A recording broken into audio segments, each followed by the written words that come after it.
नमः हरे हराये नमः। कृष्णा जी, आप सबका बहुत बहुत स्वागत है आज के कार्यक्रम में। इस्कॉन फाउंडर आचार्य AC भक्ति वेदांत स्वामी श्रीला प्रभुपाद की जय। मंगलाचरण आरंभ करते हैं। ओम नमो भगवते वासुदेवाय। ओम नमो भगवते वासुदेवाय। ओम नमो भगवते वासुदेवाय। ओम अज्ञानतिमिरान्धस्य ज्ञानाञ्जनशलाकया चक्षुरुन्मीलितं येन तस्मै श्रीगुरवे नमः। श्रीचैतन्यमनोभीष्टं स्थापितं येन भूतले स्वयं रूपः कदा मह्यं ददाति स्वपदान्तिकं।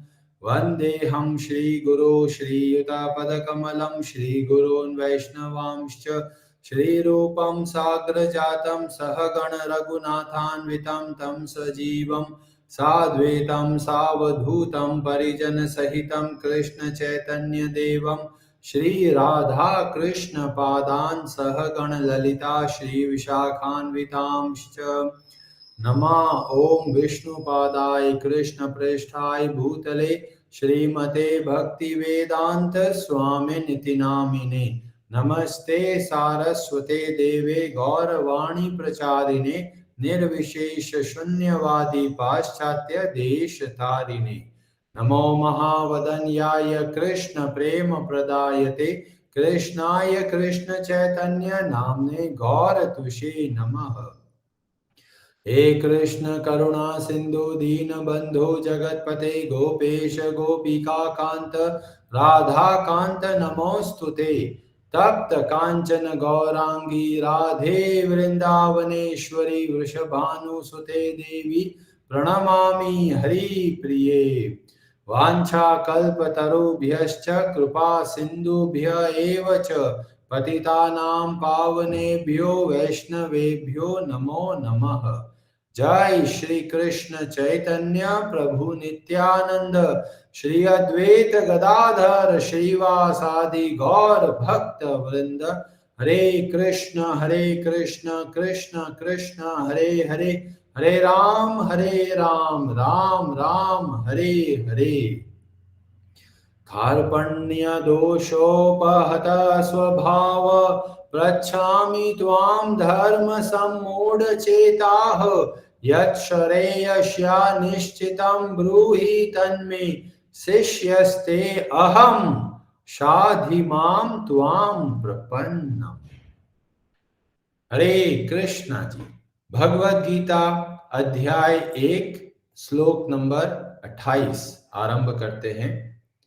ब्रजेश्वरी जी आप पढ़ेंगे संस्कृत। हरे कृष्ण। अर्जुन उवाच दृष्ट्वेमं स्वजनं कृष्ण युयुत्सुं समुपस्थितं सीदन्ति मम गात्राणि मुखं च परिशुष्यति। हरे कृष्ण। हरे कृष्ण जी। शब्दार्थ और अनुवाद। अर्जुन उवाच अर्जुन ने कहा दृष्टवा देख कर इमम इन सारे स्वजनम संबंधियों को कृष्ण हे कृष्ण युयुत्सुम युद्ध की इच्छा रखने वाले समुपस्थितम उपस्थित सीदंती कांप रहे हैं मम मेरे गात्राणि शरीर के अंग मुखम मुह च भी परिशुष्यति सूख रहा है। अर्जुन ने कहा हे कृष्ण इस प्रकार युद्ध की इच्छा रखने वाले अपने मित्रों को तथा संबंधियों को अपने समक्ष उपस्थित देखकर मेरे शरीर के अंग कांप रहे हैं और मेरा मुंह सूखा जा रहा है। हरे कृष्णा जी। तो यहाँ पर वर्णन मिलता है कि जब अर्जुन दोनों सेनाओं के अंदर अपने संबंधियों को देखते हैं तो उनका क्या दशा होती है, क्या परिस्थिति होती है, यहाँ पर इसका वर्णन मिलता है। यहाँ पर एक अर्जुन शब्द का प्रयोग करते हैं स्वजनम, ये सारे मेरे अपने हैं। और ऐसा नहीं है कि केवल ये पांडव पक्ष ही मेरा अपना है, कौरव की तरफ भी और पांडवों की तरफ दोनों की ओर देखते हुए बोलते हैं ये सब मेरे अपने हैं। और यहां पर जो युयुत्सुम समुपस्थितम शब्द का प्रयोग किया तो ऐसा ही धृतराष्ट्र भी करते हैं।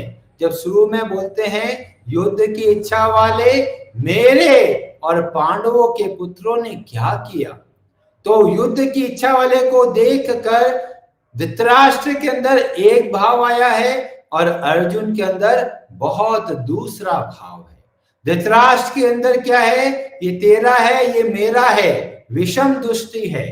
पर जब यहाँ पर अर्जुन बोल रहा है तो अर्जुन सबको अपना समझ रहा है और स्वजनम शब्द का प्रयोग करते हैं। और यह प्रभुपाद जी बहुत बढ़िया तरीके से बताते हैं कि ये वास्तव में एक बहुत दिव्य गुण है। कौन सा दिव्य गुण है? दया का भाव, दूसरों के प्रति दया रखना, दूसरों के बारे में सोचना कि अगर इनकी मृत्यु हो जाएगी तो कितनी समस्याएं आ जाएगी, कितना दुख होगा सबको, जो चले गए उनको भी और जो नहीं गए उनको भी। और इस बात को याद करके अर्जुन विषादग्रस्त है। तो यहाँ पर प्रभुपाद जी बता रहे हैं अर्जुन का हृदय एक बहुत उच्च कोटि का भक्त की तरह है जिसमें बहुत सारी दया का भाव भरा हुआ है। और यहाँ पर ये जो दया का भाव है इसी को यहाँ पर दर्शा गया है। और यहाँ पर बताया गया कि जो देखने की दृष्टि है बहुत अंतर है। एक सामान्य व्यक्ति अलग तरह से दिखता है और एक भगवान का भक्त बहुत अलग तरह से देखता है।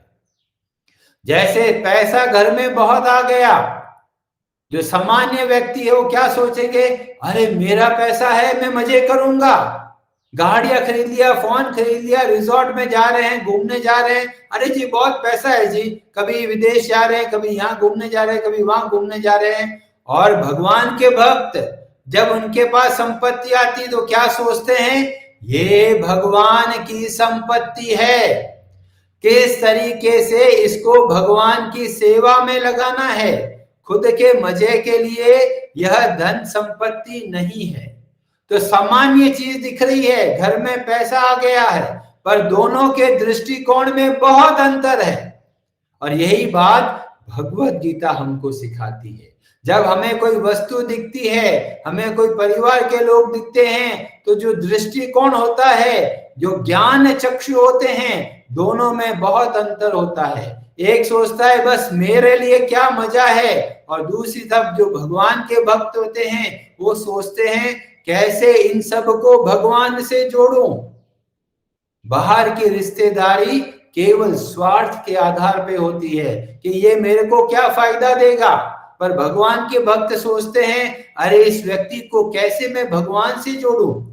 तो भगवान के भक्तों के अंदर बहुत सारी दया का भाव है। और श्रीमद् भागवतम के 5वें स्कंद के अध्याय 18 श्लोक नंबर 12 में बताया गया, जो भगवान की भक्ति करते हैं उनके अंदर स्वतः ही बहुत अद्भुत दिव्य गुण आ जाते हैं, उनके जीवन में परिवर्तन आता है। और अगर परिवर्तन नहीं आया है इसका मतलब हम भक्ति अच्छे से नहीं कर रहे।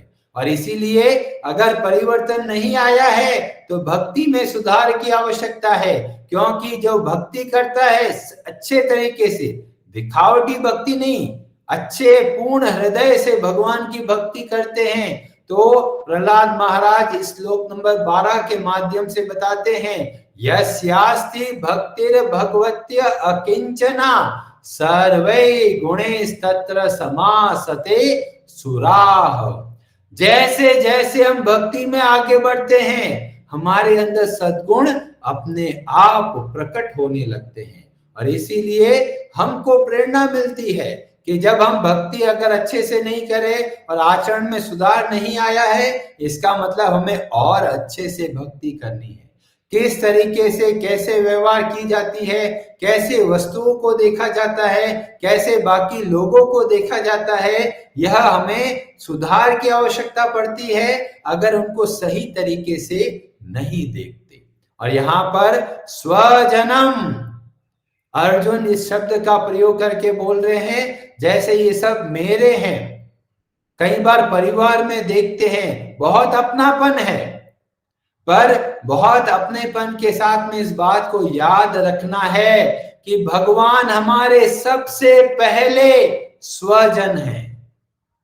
सबने हमारा साथ छोड़ा है, भगवान ने कभी भी हमारा साथ नहीं छोड़ा। ऐसे दयालु भगवान को हम छोड़कर इस संसार में थोड़े समय के जो रिश्ते हैं उसको महत्व देने लग जाते हैं, और इसी वजह से समस्याएं आती है। और इसीलिए जब परिवार में रहना है, सब लोगों के साथ बहुत अच्छा रखना है, पर भगवान को नहीं भूलना है। और यहाँ इन श्लोकों में 4-5 श्लोक देखोगे, इतनी बार पश्य शब्द का प्रयोग किया गया। पश्य, देखो। अर्जुन बोलता है मैं देखना चाहता हूं, भगवान बोलते देखो। और अब देखकर अब ये बहुत भारी बदलाव आ गया। केवल आंखों से देखते देखते इतना भारी परिवर्तन आ गया। थोड़े समय पहले अर्जुन के अंदर बहुत शक्ति, बहुत उत्साह था कि मुझे युद्ध करना है, और ये देखो कौन, ये दुर्बुद्धि दुर्योधन का साथ देने वाला कौन है, मैं देखता हूं।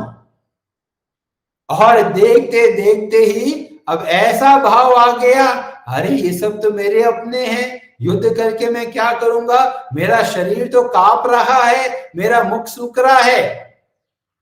तो यहां पर बताया गया, अगर हम प्रत्यक्ष प्रमाण पर आधार करते हैं तो कई बार गलती कर सकते हैं।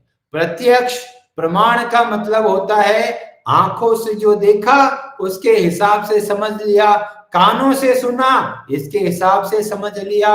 पर शास्त्र हमको बताते हैं जो प्रत्यक्ष प्रमाण होता है, प्रत्यक्ष के वजह से जो हमको ज्ञान मिलता है वो हमेशा सही नहीं होता, कभी कभी गलतियां हो सकती है। इसीलिए एक और प्रमाण की आवश्यकता होती है जिसको बोलते हैं शब्द। इसका क्या मतलब है, हमारी 5 ज्ञानेंद्रिया है, आंख है, नाक है, जीभ है, त्वचा है, कान है, इस सब से हमको ज्ञान मिलता है, पर वह ज्ञान अधूरा ज्ञान हो सकता है। और इसीलिए इसके साथ में एक चीज और होना चाहिए जिसको बोलते हैं अथॉरिटी से ज्ञान लेना, मतलब भक्तों से डिस्कस करना, जो कि अर्जुन यहां पर करते हैं। पहले आंखों से ज्ञान मिला, भ्रमित हो गए, फिर क्या किया अर्जुन ने भगवान की शरण ली, भगवान से प्रश्न किया। और अगर प्रश्न नहीं करते, कानों से सुना, आंखों से देखा और निर्णय ले लिया तो बहुत खतरा है। रामायण में वर्णन मिलता है, मंथरा कैकेयी माता को कुछ कानों में बोलती है, बहुत सारी बुराई करती है भगवान राम की और कौशल्या माता जी की, पर जो कैकेयी होती है शुरू में तो मना करती है, पर बार बार सुनते सुनते उसका मन बदलने लगता है। और जो कैकेयी पहले भगवान राम के प्रति इतना अपनापन था और अब वही भाव बदल गया। तो यह है प्रत्यक्ष ज्ञान की समस्या। और यहां पर देखते हैं रामायण के अंदर जो कैकेयी से जो भारी गलती हुई कि ज्ञान लिया कानों से, मंथरा से, पर बाद में वेरीफाई नहीं किया, वापस और किसी से कंसल्ट नहीं किया और किसी भगवान के भक्त से पूछा नहीं, और इस वजह से वहां पर गलती हमको देखने को मिलती है। पर अर्जुन का शरीर देखते हैं तो क्या पता चलता है, अर्जुन ने आंखों से देखा, कुछ ज्ञान मिला, पर भगवान से उन्होंने प्रश्न करके अपने ज्ञान को सही कर दिया। कई लोग बोलते हैं अरे जी देखने से क्या होता है, बहुत सारी माताएं हैं घर में टीवी देखती है, तरह तरह के नाटक आते हैं, अब नाटक देखते थे सोचते हैं अरे जी नाटक है जी क्या फर्क पड़ता है। और अगर नाटक ऐसा देख लिया कि वो पत्नी अपने पति पर शक करती रहती है तो धीमे धीमे वो सारे लक्षण उस लेडी के अंदर भी आ जाते हैं, वो भी अपने पति को शक की दृष्टि से देखेगी। और ये कैसे हुआ, देखते देखते ही हो जाता है। इसीलिए बहुत जरूरी है कि हम अपनी आंखों को कहाँ लगाते हैं, हम अपनी कानों को कहाँ लगाते हैं, हमें कैसा ज्ञान लेते हैं और कैसे लोगों का संग करते हैं, उस पर बहुत भारी बल दिया गया है भगवत गीता में, शास्त्रों में। और इसीलिए बोला अगर देखना है तो ऐसी चीज देखिए जिससे आपको प्रेरणा मिले, आपका चरित्र अच्छा बने। इधर उधर की चीजें देखेंगे, फालतू पिक्चरें देखेंगे तो सब के सब हमारे दिमाग के अंदर बैठने लग जाता है। और इसलिए प्रत्यक्ष जो ज्ञान मिलता है उस पे पूरा भरोसा नहीं करना है। अथॉरिटी जो प्रमाणिक लोग हैं उनसे सीखना है। कई लोग मिलेंगे आपको, बोलेंगे जी भगवान को किसने देखा है, हमने तो देखा नहीं है, अभी देखा नहीं है तो हम भगवान को मानेंगे नहीं। और ऐसे बहुत सारे लोग होंगे जो बोलेंगे हम तो जी भगवान को नहीं मानते, हम तो एथिस्ट हैं। पर जब उनसे प्रश्न करते हैं आपके 3 जनरेशन के पहले के दादाजी को आपने देखा है, वो बोलेगा जी नहीं देखा है। अभी 3 जनरेशन पहले दादाजी थे, अभी कैसे पता चलेगा, आप तो देखा नहीं है। तो आंखों के भरोसे पे जीवन को नहीं बदलना है, आंखों के साथ में भक्त का होना जरूरी है। आंखों से कुछ सीखा, फिर भक्तों से डिस्कस किया। जब इस तरीके से करेंगे तो हम गलती नहीं करेंगे। बहुत सारे लोग होते हैं YouTube को अपना गुरु बना देते हैं, YouTube में यहाँ देखा, थोड़ा इधर देखा, थोड़ा इधर देखा और फटाफट अपने हिसाब से करने लग जाते हैं। और इसलिए कई बार वो गलत रास्ते पे चलने लग जाते हैं। और इसलिए हमको चाहिए कि जो भी हमको ज्ञान प्राप्त हो, कानों से किसी ने कुछ बोला, कोई आंखों से हमको कुछ देखने का अनुभव हुआ, तो हमको उसको वेरीफाई करना है, एक प्रमाणिक व्यक्ति से समझना है और उसके बाद में जीवन में बदलाव लेके आना है। और यहाँ पर जब पश्य शब्द का प्रयोग किया है तो बताया गया कि आंखों पर भरोसा ज्यादा मत कीजिए। जब भी ज्ञान प्राप्त करना है एक गुरु की शरण में रहना है, एक भगवान की शरण में रहना है, भगवान के भक्तों की शरण में रहना है। जिस तरह अर्जुन आगे चलकर भगवान की शरण लेते हैं और हमको भी प्रेरणा मिलती है कि भगवान के भक्त इनकी शरण में रहना है।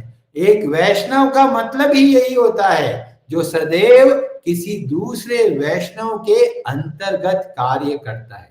आजकल बहुत सारे गुरु मिलेंगे, उनके ऊपर कोई अथॉरिटी नहीं है, अपने मन के घोड़े पे बैठ के भागते हैं। और ऐसे लोग खुद का भी उद्धार नहीं कर सकते और बाकी लोगों का भी उद्धार नहीं कर सकते।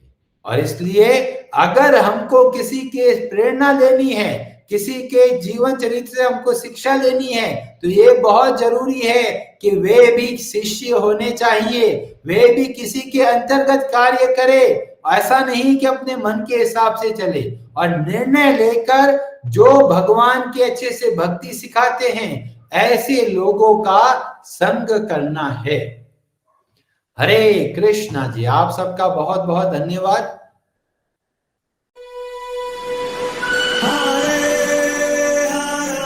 Hare